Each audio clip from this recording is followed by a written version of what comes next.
Hello and welcome to episode 2 of our Skaventide painting tutorials. Today we're working on the Clanrats, and there are plenty of them to be getting through. So we started off with a black base coat using Vallejo Black, followed by a zenithal spray of Bone White to help set the base colours for the next stages. If you're using Radocans, then Chaos Black and Wraithbone is a good equivalent, but there are other equivalents out there you could use to achieve a very similar result as well. Next we're going to tackle the skin, and we'll use some Reikland fleshshade all over the skin and fur areas of the model. Trying to make sure you don't let this pull too much. Wick it away after you've cleaned your brush off.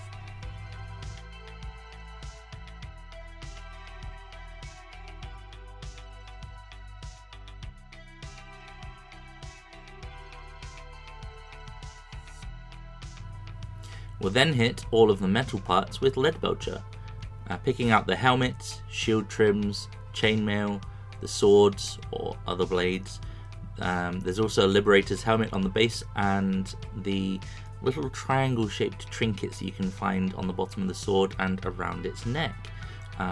These will vary on each Clanrat, but the same process should be followed for each of them.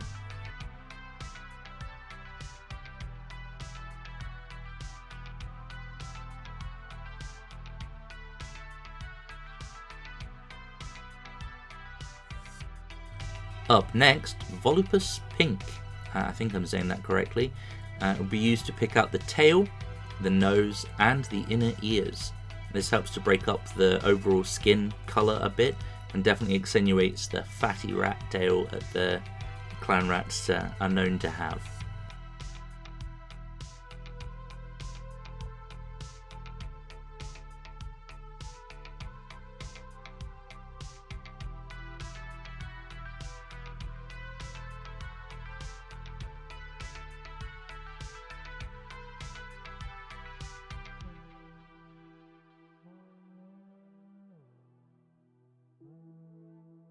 We'll start tackling the cloth next.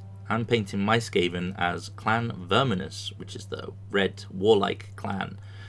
So I'm going to be using some Flesh Terror's red contrast for the main cloth area. Try to be very careful not to get any on the silver parts that we've already painted or on the skin, as going over these to fix them back up again is a bit tedious. Doable, but tedious all the same.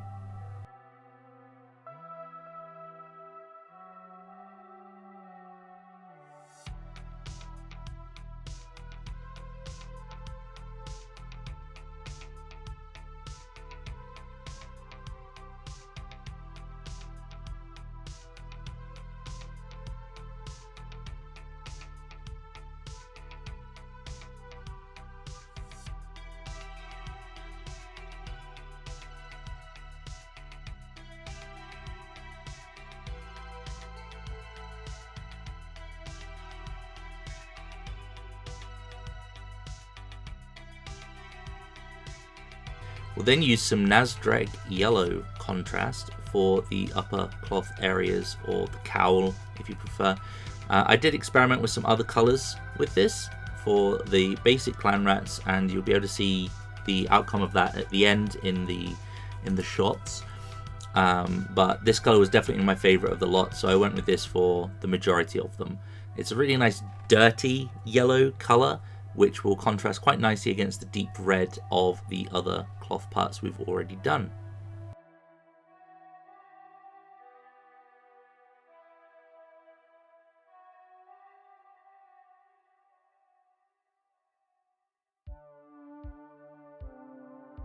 Okay, we'll then take some Wyldwood contrast and we'll use this to cover all of the wooden areas. Again, this does vary model to model, but for the most part you're looking at the shields and you're looking at some of the weapon handles, particularly the spears, the maces and the clubs. You can pick them out because they usually have like a detailed grain texture on the bits that are supposed to be wood.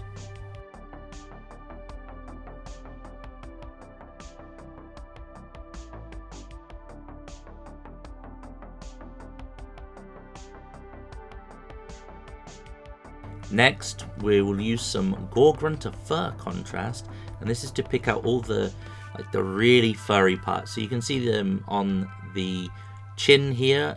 Looks a little bit like a beard, but it goes all the way back under its cheeks. So we'll pick that out. You can sometimes also find them on the back of the forearms, just above the knees where the cloth comes over the thigh. Sometimes you'll find a little bit around the ankles.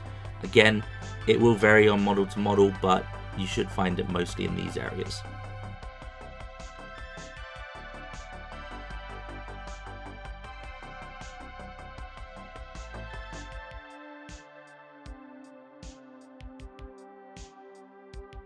We're then going to pick out some of the armor and the weapons using black Templar contrast paints.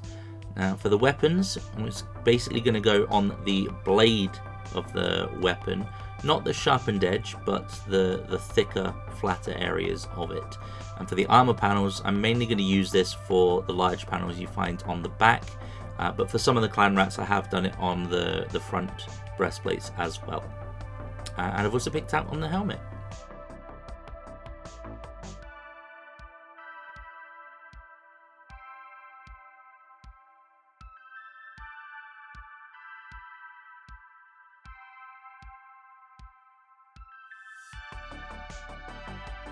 Very quickly, we're going to go in and paint the gold trim on the Liberator's helmet here using some Retributor armor.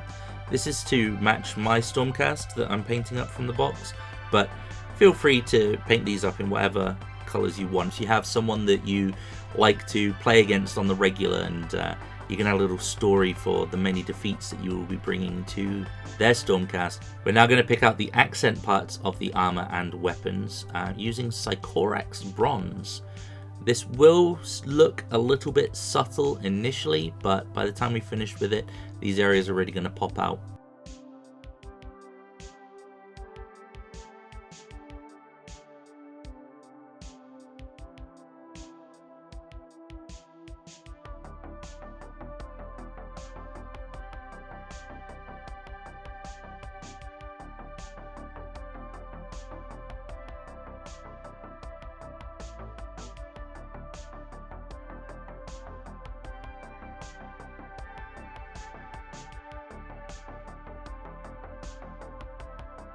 Everyone's favorite part now, the eyes. We're going to base coat these using Mephiston red. You may not be aware, but eyes are a particular pain point for me, especially having to try and paint them on camera. But take your time, maybe try brace your hands so that you don't shake or wobble as much, and make sure to reposition the way that you're holding the model so that it is giving you the best angle to try and get in there and paint this really small detail.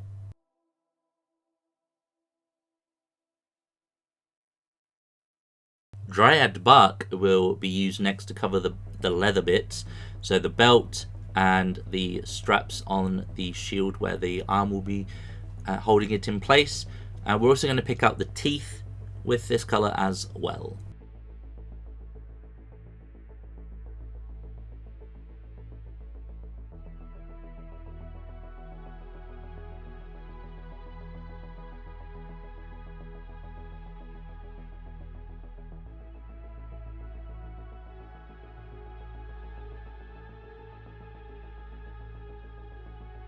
We're then going to use some Pallid witch flesh to paint the cloth wrappings and bandages on these models. You can mostly find these around the hilts of the weapons, but some of the rats have them on their arms or wrapped around their heads. We can also use this for some very quick and easy details that you'll find on these models, namely the pustules. This guy only has them on his tail, but others have them all over.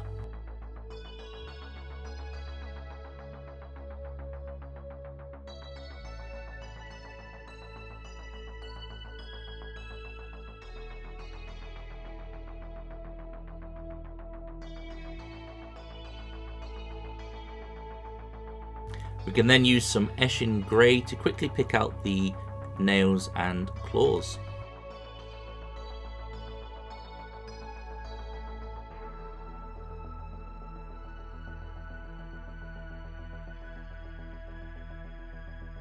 Behold, my handy tool for the next steps It is a piece of packing foam stuffed into the paintbrush protectors.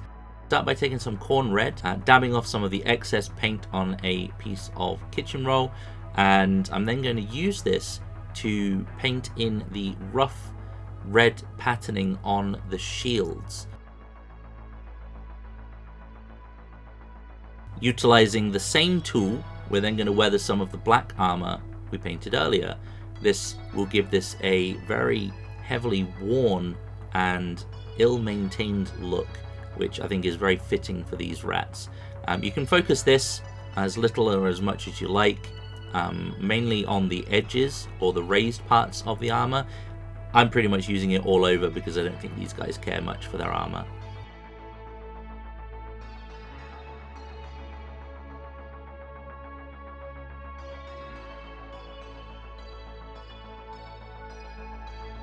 We're getting close to the end now, so next up we're going to take a 50-50 mix of Nuln Oil and Agrax Earthshade, and we're pretty much going to paint this over everything that isn't flesh or fur.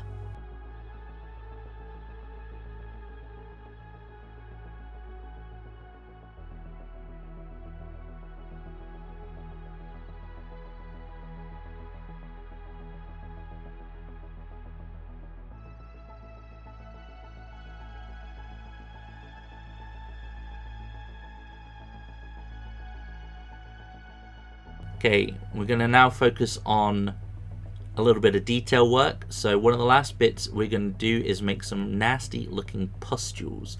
If you remember those dots of pallid witch flesh we did earlier on the tail, we're going to take some Nazdreg yellow contrast again and drop it on top of the white areas. Alright, last bit now we're going to pick out is a small dot of Squig Orange on the eyes. I've swapped to a smaller brush just to make this bit easier for me, and I hope you can all appreciate just how much effort I've been making trying to get these eyes in frame properly. If you saw some of my previous videos, you'll know that this is not easy. And there you have it, they are all done and ready to be fielded on the tabletop. Here's a quick look at some of the other rats I've painted up.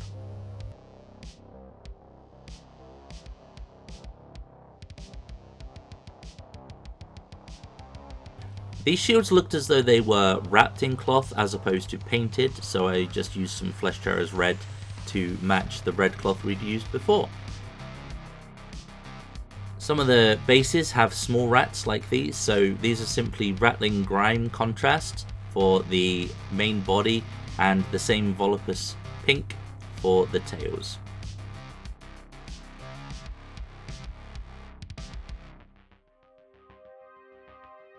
And here's our finished pack leader in all his glory.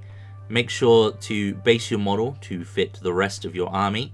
And here's some spinning shots of our pack leader and the rest of his pack.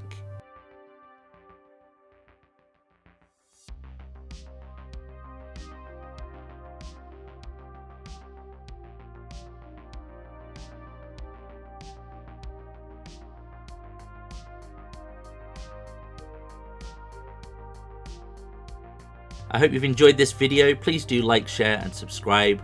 Drop a comment below if you found something useful. Take it easy, and I will catch you on the next one soon.